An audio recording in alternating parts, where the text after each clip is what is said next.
This is the Anker SOLIX F3800 power station, and it did something simple that mattered to me.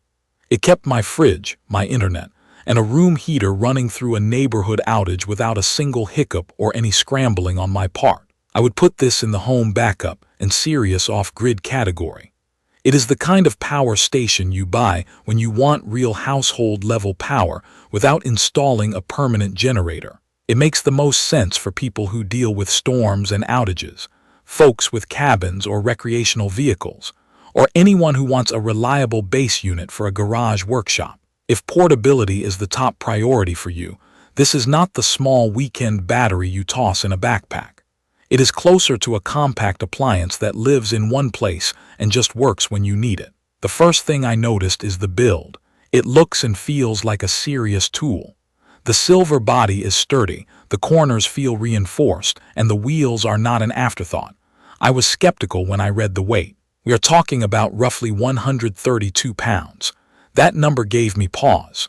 In real life, though, the wheels and the telescoping handle do a lot of the heavy lifting for you. I rolled it over hardwood floors and a short patch of driveway, and it behaved like a heavy suitcase. Lifting it by yourself is not a great idea, but moving it around on flat surfaces is fine. The other detail that matters day to day is the front display.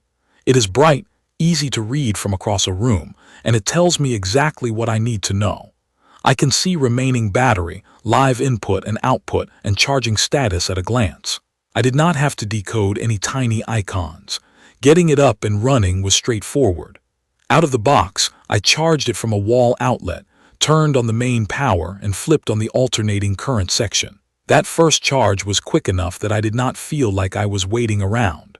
Anker claims you can reach around 80% in under 3 hours, and that lined up with my timer. The controls are simple. There is a clear power button, separate toggles for alternating current and for the direct current ports, and no weird double presses.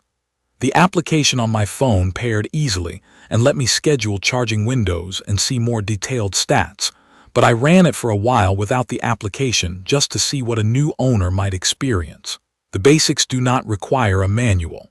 I also tested the uninterruptible power supply functionality by plugging my network gear and a lamp into the unit. Then I pulled the wall plug. The switchover was so fast my router never dropped connection and the light never flickered. Performance is where this thing made me relax. The built-in inverter is rated for 6,000 watts continuous with a 9,000 watt surge. Translated to real life, that means I can run a mix of big and small stuff without babysitting it. During one test in my shed, I ran shop lights, a fan, a laptop, and a mid-sized heater at the same time. The screen showed a draw right around 3,000 watts. The unit did not strain or ramp its fans wildly. Inside the house, I tried a fridge, a microwave for a quick reheat, and my coffee grinder. The surge when the microwave kicked on did not cause any drama. The output felt steady and predictable. For battery capacity, you get roughly 3.8 kilowatt hours from the main unit.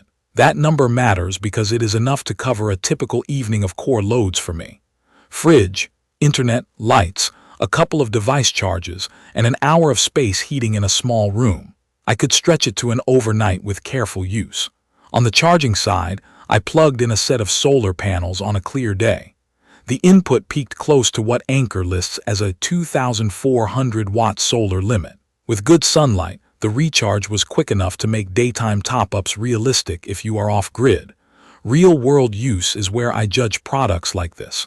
I ran an intentional blackout test at home. I shut off the main breaker, connected the SOLIX to a transfer switch that a licensed electrician installed on a few circuits, and I lived off the battery for an evening.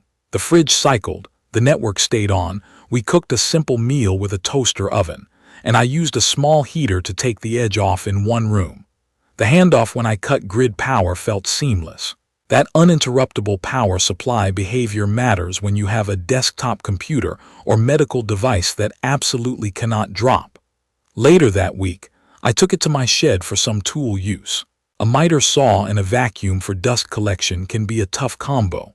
The SOLIX handled the startup surges without tripping. I would not call it silent, but the fans were the kind of low whoosh you forget about after a minute. Think of a home air purifier on a low setting. Indoors, it did not dominate the room. One use case that surprised me is what I would call set and save. My utility has a time of use plan where power is cheaper late at night and more expensive late in the afternoon. I set the application to charge the Solix during the cheap window and then discharge during the peak window. The schedules actually worked. I watched the meter, and the house pulled from the battery when rates were high. That takes a little planning the first time, but after that it becomes automatic. Another use case is road trips with a recreational vehicle. I'm not lifting this in and out of a truck bed every weekend, but rolling it to a parked trailer and leaving it there is realistic. You get alternating current outlets for appliances, a 12-volt car socket for coolers or inflators, and multiple universal serial bus Type C and universal serial bus Type A ports. I charged a phone, a camera, and a laptop at their full speeds at the same time. It never forced me to choose between devices. The design choices help in small ways, too. The port layout is sane. High draw outlets are spaced well enough that brick-sized power plugs do not fight each other. The covers are easy to open with cold fingers. The handle locks in place, so it does not slide down when you are pulling it. The screen shows input and output in a way that helps you understand where your energy is going. I also like that the solar connector is simple.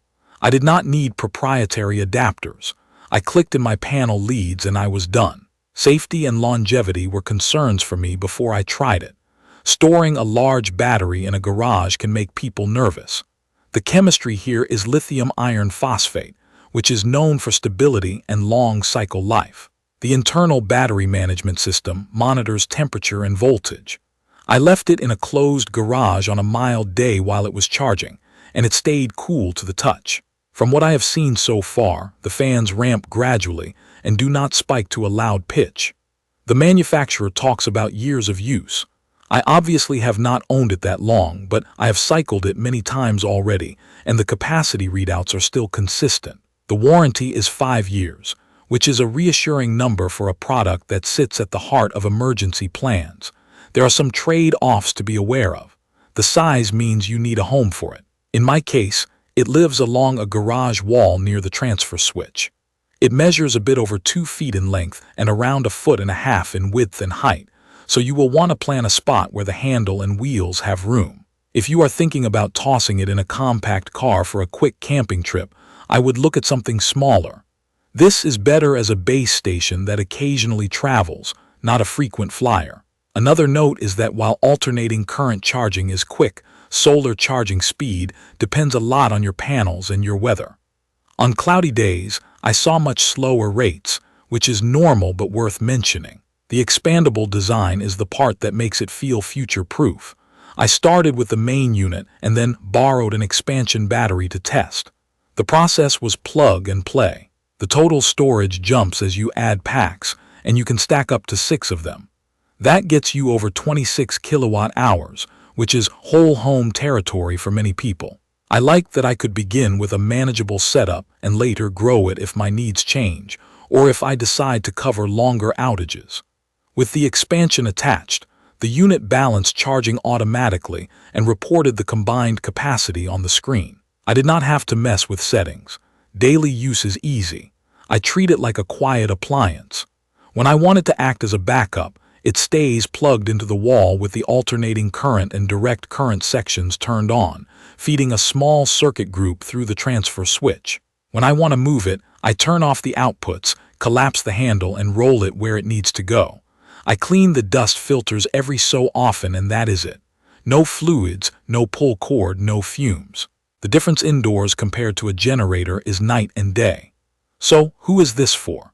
If you want peace of mind for outages, if you have a small workshop and want portable but serious power, if you own a recreational vehicle or a cabin and want to run real appliances without running a gas generator, this fits.